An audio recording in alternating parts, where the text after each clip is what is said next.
Welcome to Secure Your Energy, and you're here with your host, Miss Lashley, or you can call me Miss Grace, Lady Grace, whatever works for you. Today we're streaming live at the Fulton County Library here on Campbellton Road, where every Wednesday at 2 p.m., we host a live economic development seminar. So today we're doing things a little bit different because it is voting here in Fulton County, and they are out in the room voting. Okay, guys. So we're doing a little things different today, but it is good because I did have an actual lecture plan for you guys where I was just gonna sit on a stool and we was just gonna start talking about it. Now, what I need you guys to do is get your pens and papers together because we're gonna be moving on from our concept that we were talking about last week. Now, if you don't know what we're talking about here, we're talking about economic development concepts for leaders who are structurizing their business as well as their business plan to line them up for landing and to be successful with doing it. So what I have noticed, one of the tremendous downfalls when it comes to creating a lendable business plan is market analyzation as well as being financially prepared. And lastly, securing assets. Securing assets can make you more lendable. All right, so that's going to be in our session 3, but we're in session 2, part 2. And if you don't know remember what we talked about last week, we talked about essential skills to master before diving in the market. We talked about financial literacy, risk management. I'm just flashing back of last week. I want you guys to look at that video. We went over measuring success and how important it is to actually measure success from a business perspective, going back, analyzing what you have planned. Did you reach a goal? Measuring success with partnerships and making sure that partnerships are assets, not liability. Measuring success with plans that you just have for budgeting and savings and investments. So we talked about it from a lot of different aspects. And then we started to bridge into the business plan aspect. Now, again, most of us who actually started going down the realm of business planning, we probably already have a template of a business plan, a PDF. So I want you guys to use this information interchangeably.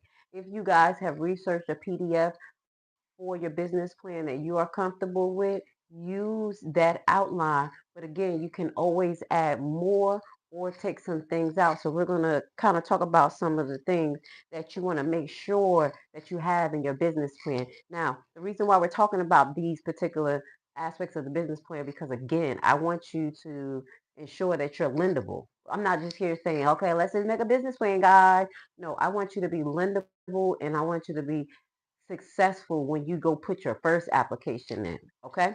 So we all went over the why develop a business plan. What do a business plan look like? And we're just going to hit those elements again because again, get your pen and paper out because if your business plan don't have these particular elements in there, I want to make sure that you have it. Okay, so first thing first is executive summary, providing a general overview of your plan, your main point, your why behind what you do. You want to not only represent your business professionally, but you want to incorporate yourself you of why you're doing this, and this makes the lender see your passion just in your opening statement. Now remember, these things that I'm going to talk to you about, you need to have them on your table of contents page. Yes, on after your executive summary, that's going to be an opening. I need you guys to review APA style using the same template for APA to structurize whatever business plan that you have got.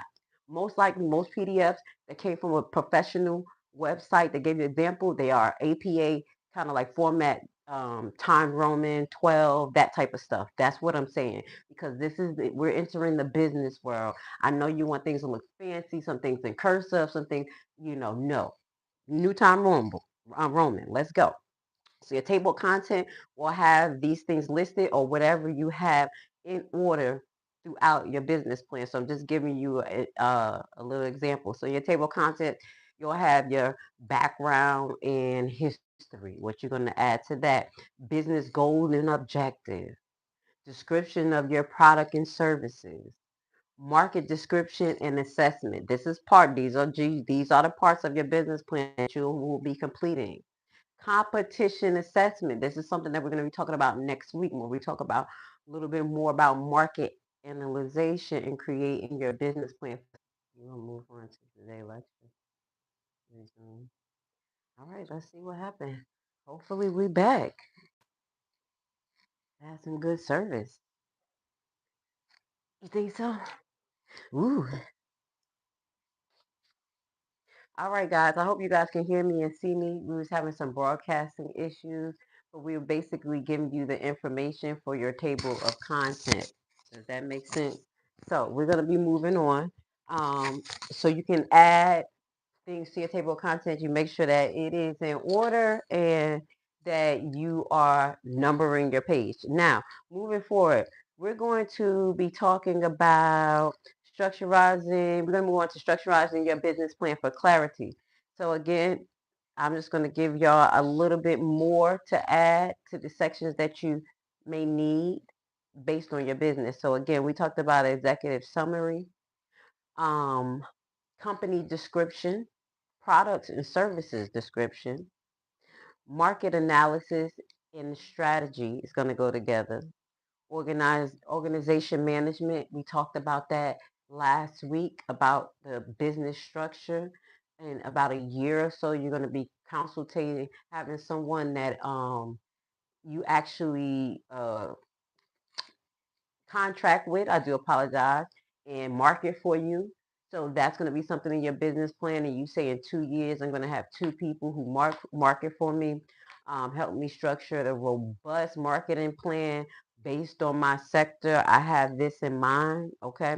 Organization management, marketing and sales plan. That's going to kind of fall into the same thing. Then your funding request. This is going to be added to your particular business plan. Yes, funding request. State within your business request the amount that you need for the loan, why you need it, provide details, try to give itemized list and time of what you'll be using it and how the money is going to be distributed, and also how this money would allow you to achieve each business goal. Does that make sense? Then you want to add to this same business plan a repayment plan. Yes, yes, very important.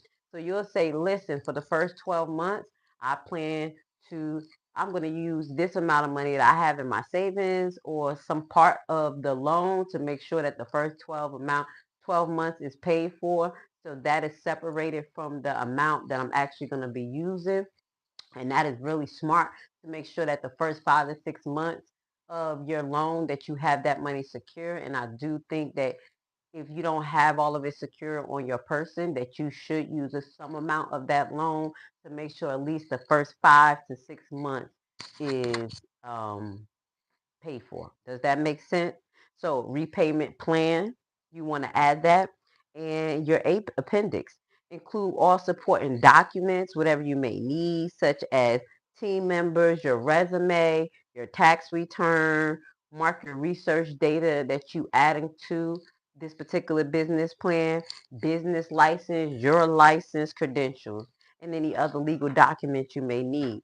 Now, again, these are some of the things that they may ask you for. And because we're already in session 2, phase 2, we talked about assets versus liability. We talked about profit loss statements. We talked about budgeting statements that we may need that we're already using in our personal life. So you already have your historical financial situation together, from your personal, from existing business practices that you're using. Past income statements are already together. You want to have that together, ready to present this to the lender.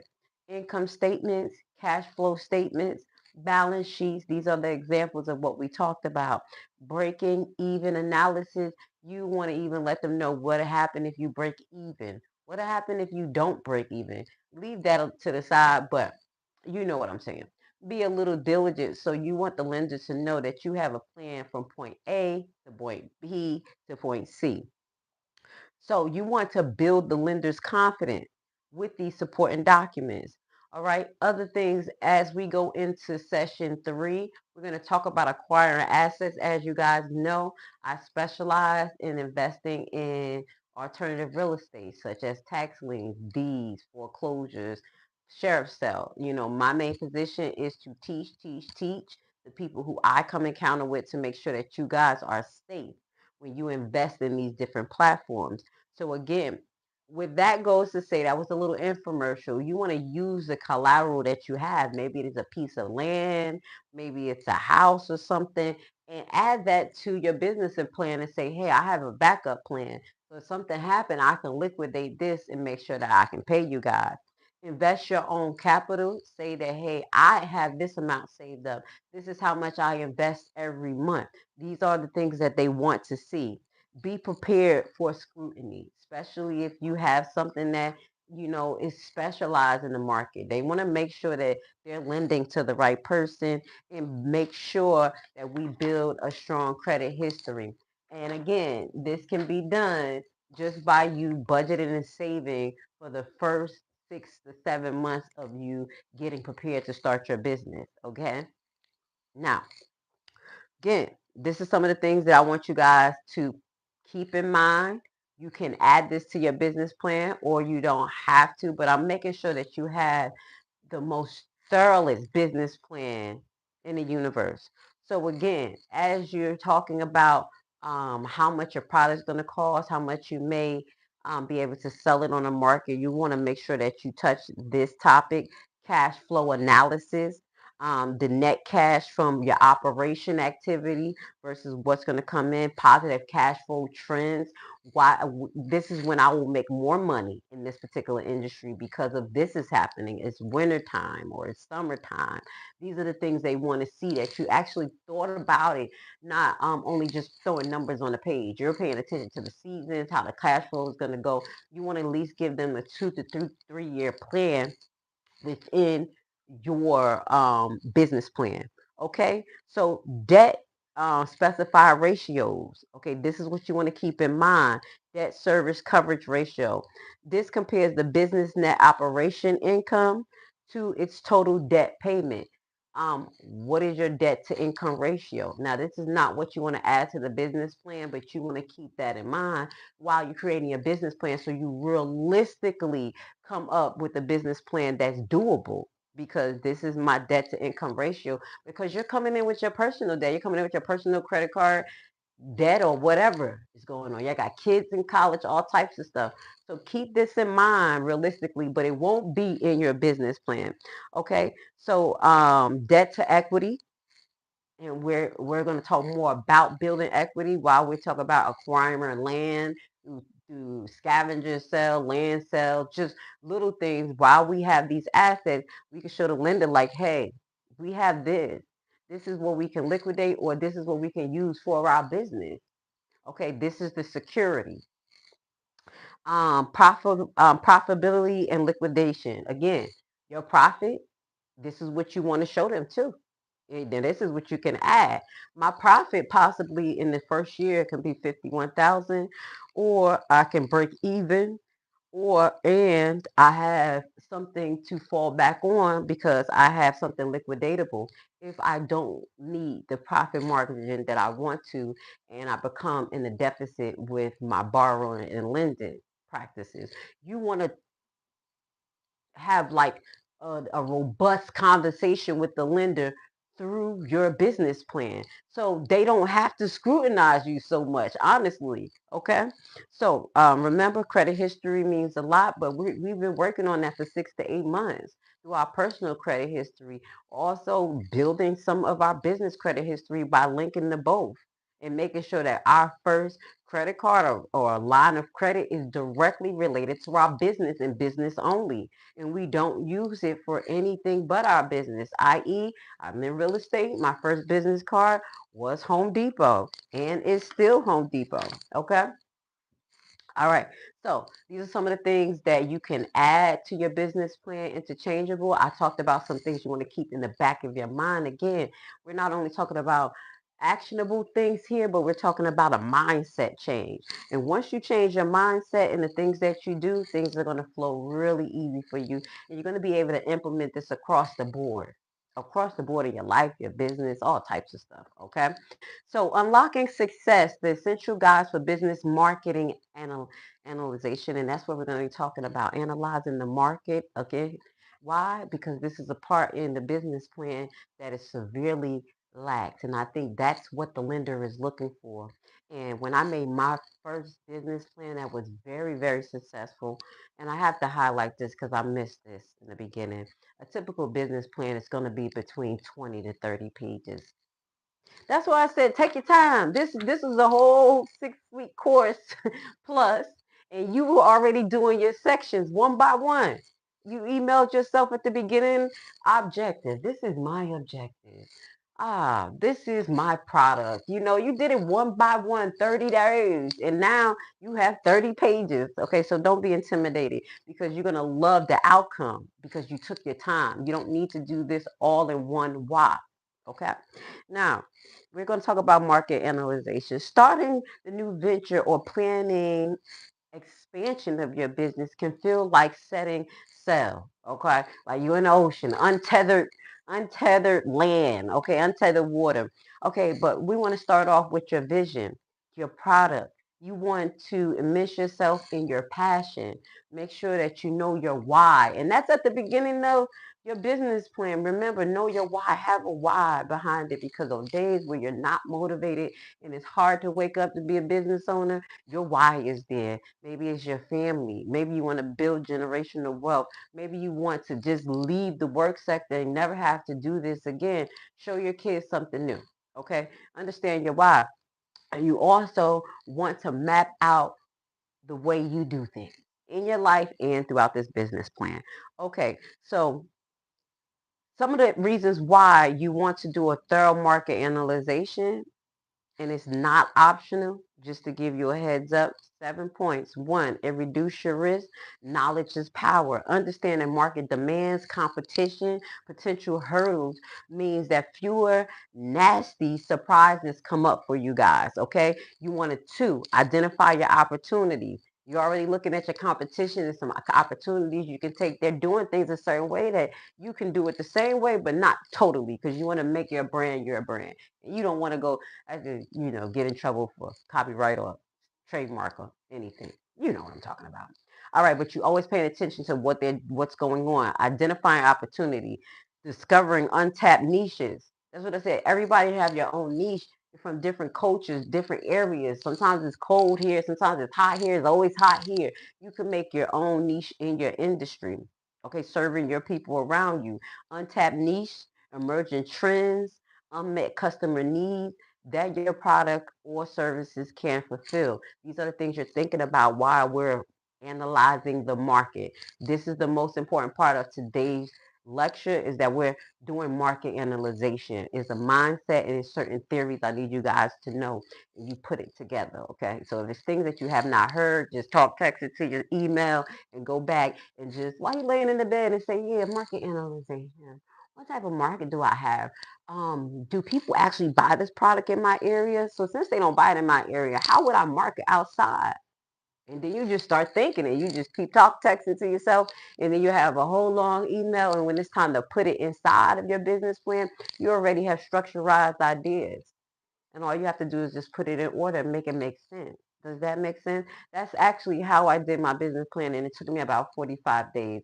And it was a great business plan. Okay. And I secured my first $40,000 loan with this business plan, not having a lot of sales going on or a lot. It was an amazing business plan. I had assets and I was great. They saw that I had a great lending history as far as personal, and it helped. Does that make sense? That's what I'm trying to open you guys back up and make sure that you are flexible and creating security for yourself so you don't have to depend on getting a loan. Okay? Flexible. 3, validate your business idea. Is there a real market for what you're offering? I know we love it. I know you want to do it. I know it's a little trend, but is it actually a market for it? Is it going to be something here in 5 years that people are going to be doing, needing? Okay. 4, develop a stronger product service by understanding customers' pain points, This goes with marketing. I've been learning how to market a little bit better. What they need, their needs, their pain point, and how to service that. Okay, their defects and their preferences. You can tailor your offer to truly accommodate their needs. 5, this is part of market analyzation. You're looking at your competition, you're looking at who you're selling at to, and you're looking at your business structure, your business plan. 5, craft effective marketing strategies. And if it's hard for you, like it was hard for me, reach out to a market strategist, go on Eventbrite. No, I'm sorry. What is it called? Fiverr. They have a lot of specialists there that actually left big marketing companies and they're doing freelancing on the side. I had one guy to really teach me the details. He even made PowerPoints for me for Google Ads. So today, years old, I know how to run my own Google Ads after working with him for 6 months. No, 3 months. 3 months, and he structurized business ads for me, and I can use them now and do it myself. Got myself automated. Always educate yourself as well, and if someone that you're dealing with don't want to educate you, yeah, yeah, you know, pick and choose, because some specialties you can't give out everything. But then if people just don't want you to be knowledgeable, so you won't make right decisions, you have to be mindful. So again, let's move on. 6, gain a competitive edge. How do we do that? Understanding your rivals, competition, strengths and weakness. Allow you to position your business uniquely. This person doesn't do online sales. This is just a brick and mortar. I have, this is going to make me unique. Now I offer it online. This, does that make sense? 7, and the last part for why it's important and it's not an option to have this in your business plan is it attracts investors. They want to see this, people, lenders and investors, because we're going to also talk about some platforms next week that you can use that help that offer lending. What is it? Business to business lending, personal business, crowdfunding lending. You don't always have to go to the big banks. We're going to talk about that as well. Diversify your options, okay? Now, that's the why it's important. How to create your business market analyzation plan, that page, step by step, okay? So here we go. We got, well, I want y'all to number y'all page, make sure y'all have the right amount of sections. I think, okay, it's going to have 6 sections. 6, okay? Let's start with 1. These are what you need to have a step-by-step guide in your market analyzation part in your business plan. Define your market and the industry. Very important. 1, what is the overall industry operating in? Is it e-commerce? Is it software? Is it food, beverage? Describe how that market is doing. Like, why is it so important? Why is it impenetrable? Why is it going to be here forever? What is the size of the market? This is what you need to know.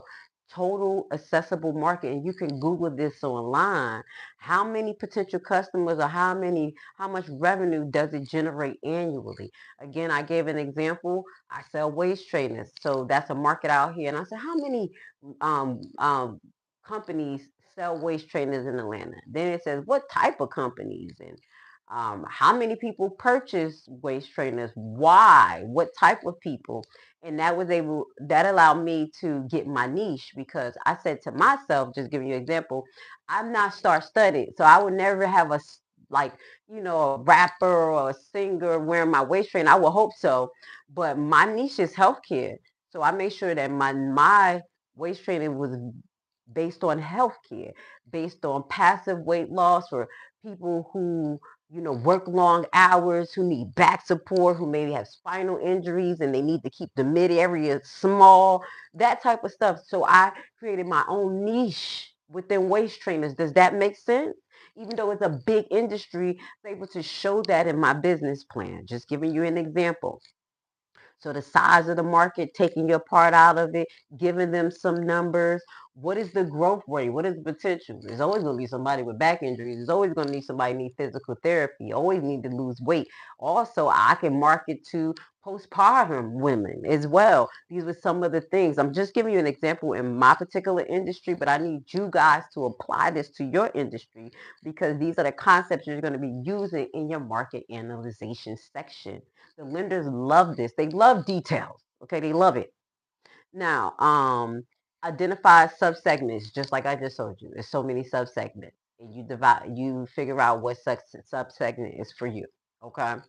Now, two, identify your target audience. Again, I just showed you my target audience in part one. I'm breaking this down section by section, but this is intertwinable. My target market is people who may have back problems, people who are postpartum, people who work long hours. What type of people are them? People who drive buses, people who work in healthcare, officers of the law, whatever, people who work in construction. It's a market. It is a market for it. Does that make sense? So identify your target markets. Who would you serve? Demographic, the age, gender, income. It's a possibility that these people who work in healthcare will run through these wage traders or run through whatever I'm selling this much, and every 3 years they need to buy a new one. And it's an ever-growing market because it's going to be always people. Okay, does that make sense? Okay. What type of people buy my sneakers? Um, Sneaker lovers who love basketball. It's gonna always be a basketball market because they love Michael Jordans. I sell retail Michael Jordans. These type of things. And I offer it this way, this shipment. I found my niche, how I'm gonna get it out to the people I need. Retail, people sell like they take the sneakers and they old and they resell them for like $400. There's a whole market for that. Figure out how you feel your niche in your area. Don't feel overwhelmed. Don't be afraid because there's a big world out here and it's somewhere that you fit. Remember that. Okay. Once you get into the market analyzation, you're going to be like, ooh, there's a lot going on out here. Your britches get a little twitches, but don't be.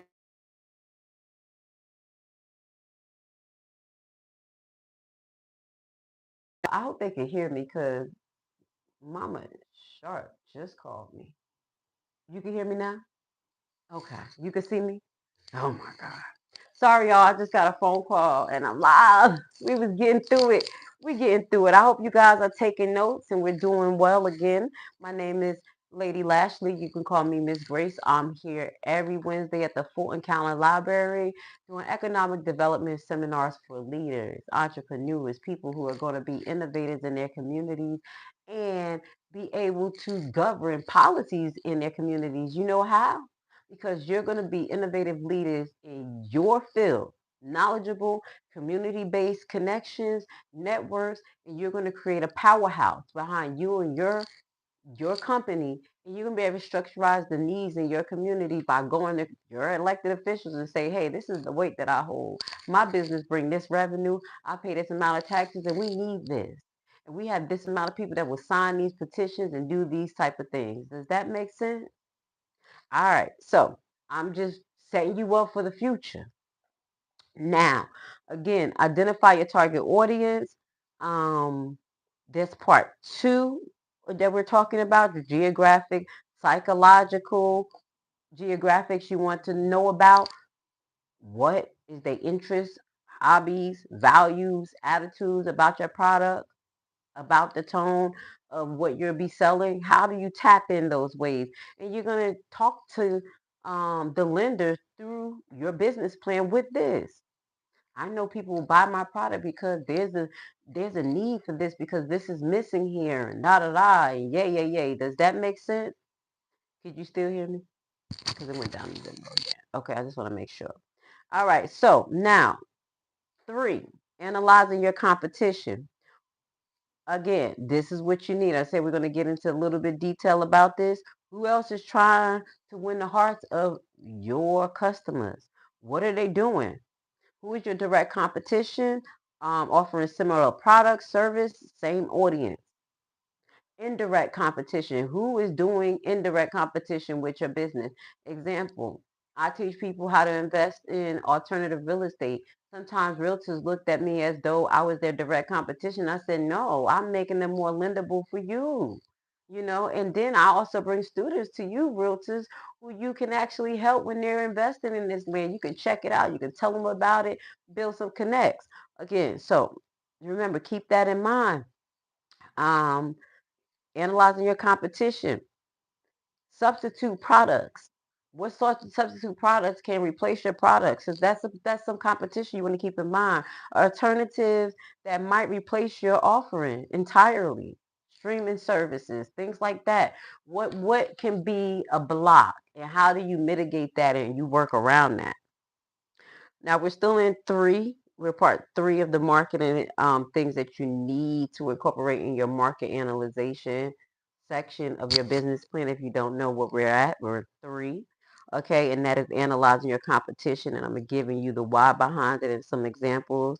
Okay, so for each competitor, these are the things I want you to analyze directly: their product, service, prices, their strengths and weakness. What do they do well? What do they do fall short? Their market and sales strategies. What type of relationship they have with their customers? Do they offer market shares? Are they bringing people into their business? Is that doable? Their customer reviews, again, and reputation is the most important. What are they saying about them? What do they love? And you want to meet that love point. Identify your unique sell position now after you analyze that about your competition. What makes me different?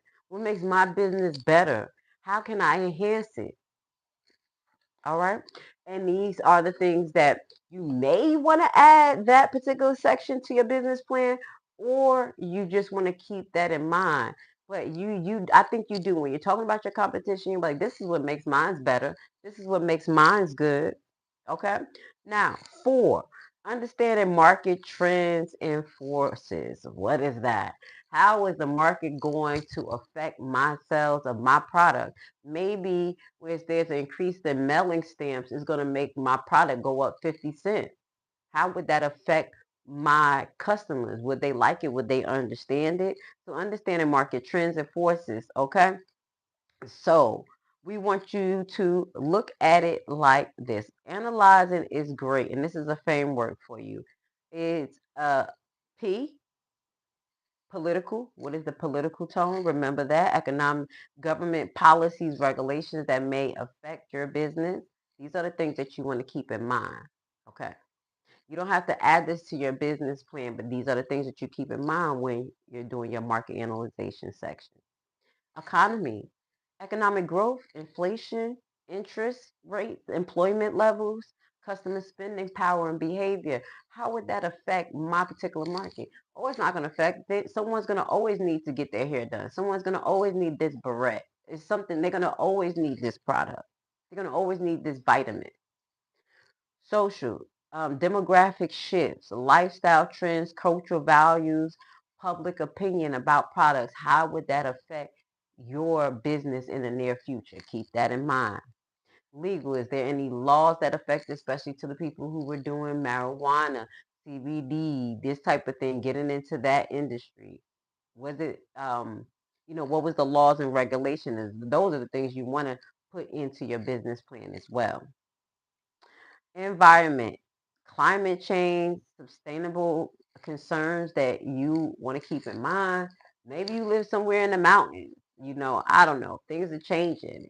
You can't get things to you. Natural disasters have happened in places that we just don't know. How would that affect you? Just keep that in mind. These are not things that's going to go on this one particularly on in your business plan and the market analyzation section, but it will help you think of a robust plan, okay, for future years to come. Now we're getting into five. Assess barriers to entry and exit in your market. Barriers to entry. What makes it difficult for your new business to enter this market?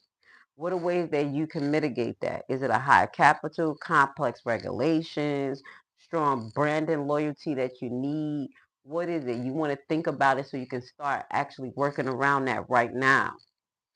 Barriers to exit. What is your exit strategy to this?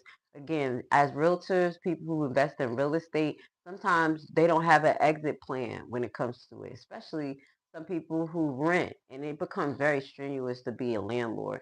And then they be like, I don't want to do this, but that's the base of your income because you're older, you got to deal with all these people, but then you have to have an exit strategy for your particular business. Does that make sense? All right.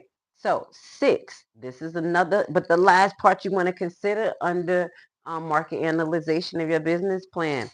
Price analyzation, again, this is the most important part, and you will consider it and add this to your business plan. Competitive price. What are similar offering they're selling?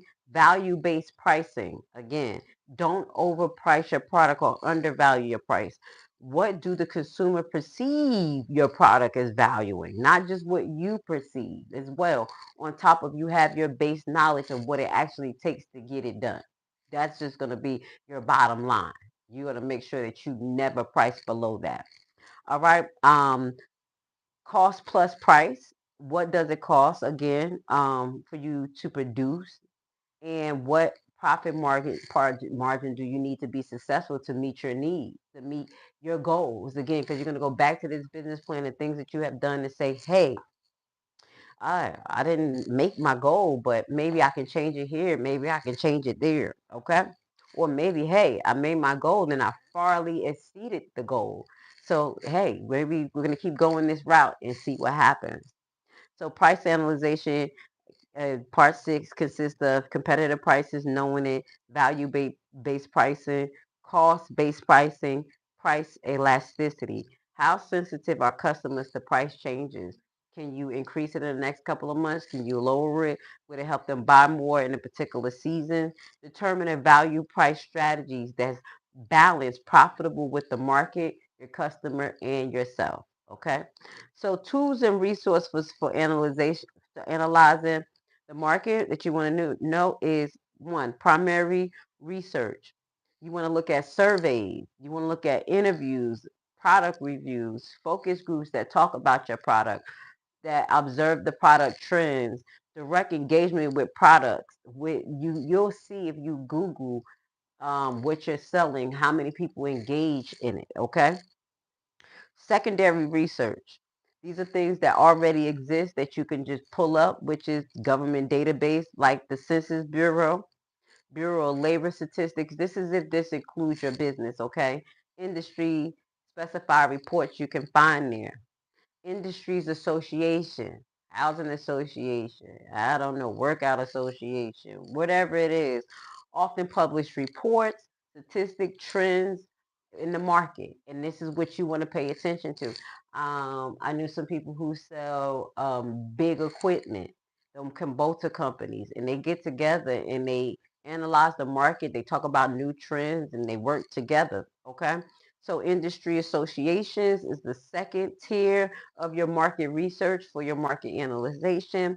Market research firms, you can't do that if you have such a big product that you will need a firm. Okay. They also have academic researchers that can help you about your particular product. Maybe you made an invention. Okay. Just know you want to add these resources to your research. Okay. Competitors' website and social media. Okay. Analyze their marketing reviews again, customer engagement. Trade publication magazines, niches that focus on what you're doing. Again, I'm into tax liens and deeds, alternative real estate. They actually have a tax lien association. So when I first started doing this, I was like, oh, that's cool. Does that make sense? So find an association that is, or groups that's connected to what you do, and that's going to help you with this particular section of your business plan. Okay, so keys to take away from this today, this particular section. Let's see. We got about 15 minutes. I think we're doing really good with this. Sorry for all of the hiccup, guys, as far as um, Wi-Fi. We're in another room. They're doing voting today. Come down to Fulton County Library if you're in the area. Vote, vote, vote. If you can vote, participate. All right. Key takeaways from this is one, be objective. Don't let your passion cloud your judgment. Seek out data, data, data, data. Challenge your opinion. Challenge your own opinion. Don't always look for positive feedback. It's not going to always be positive feedback, but you want to look at both sides of the coin. It's an ongoing process. Market's always evolving. Your analyzation should not stop at this point. You want to go back at the end and look at it again when a year later, after you got your loan and everything, you're like, hey, did I plan it right? Didn't I? How can I move some things around? Don't get paralyzed at analyzing. Don't just keep looking at the market. We're not getting stuck here this week. We're moving on because we're going to talk about financial outlooks of things and kind of add that to this part. We're going to move on, but don't get paralyzed there. While thoroughness is the key, at some point you just need to make a decision and keep it moving, okay? Focus on actionable insight, things that's realistic. The goal isn't just to collect data and paperwork, all the stuff that we just talked about. It's actually to understand what you have gotten and make sense of it and use it for your benefit. Okay, so you want to combine these resources that we talked about using both primary and secondary resources that we talked to you about to get a well-rounded view of how a robust marketing section would be. Okay, now, so we got 15 more minutes. I want to say thank you so much for being here. We're going to just give you a brief intro of what we're going to be doing next week, and that is part 3 of session 2. And we're going to go into the next most important part of creating a successful business plan, and that's unlocking your funds, creating a business plan that secure loans and grants. Key things that the lender and grantors want to see. Again, some of the things that I have mentioned already, we already going to touch that, but we're going to come from a funding perspective. And again, we're going to go back to your, how can I say, behaviors. What have we taught you guys to do for the first 6 to 8 to 12 months of planning? You're already budgeting at home. You're getting your home life together. You're getting your credit together. You're paying bills on time.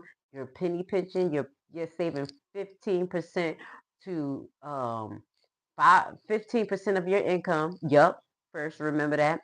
5% to save, 5% to your business, and 5% to invest. Okay. And if you want to do the other 5, to donate. Always donate. Find a way. Something is better than nothing. Then you take the other 80% and pay the most important bills, and you keep it moving. And some of the things that you don't need, you eliminate that. But again, all of these ways of thinking of finances started at home. So your home life is good. Now you're taking these same practices, forms that we talked about at the beginning of section 1, profit loss, all types of stuff that we needed to look at when we were analyzing our home budget.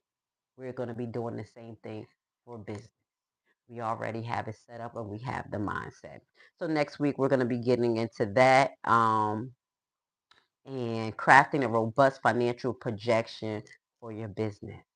Things that make sense, things that's real, things that's doable. So the lender will not think you're just making things up as you go. Does that make sense? So with that goes to say, I think we did good today. We've been on for like 48 minutes. This was a lecture form. I do apologize for any hiccups when it came to interruptions. Wi-Fi, we're in a littler room, but it's perfect because I wanted to do it like this actually in the bigger room. But they're having voting. So come down if you're in the Fulton County and vote. Okay, again, you guys, I say this, voting is power, but again, your position is power. So if you are a person that can't vote, but you can contribute with giving back to the community, mentorship, donation, whatever, this plays a role in our community, standing up and creating something new. So we're going to close off again by saying charity is very important. We give out food every Wednesday at 3:30 down in Atlanta. Catch us on our sister channel, Miss Grace, where we're going to be giving out what we got today? Sloppy Joes and socks. Okay, so with that goes to say thank you for being with me. Have a beautiful hump day, and we'll see you next week.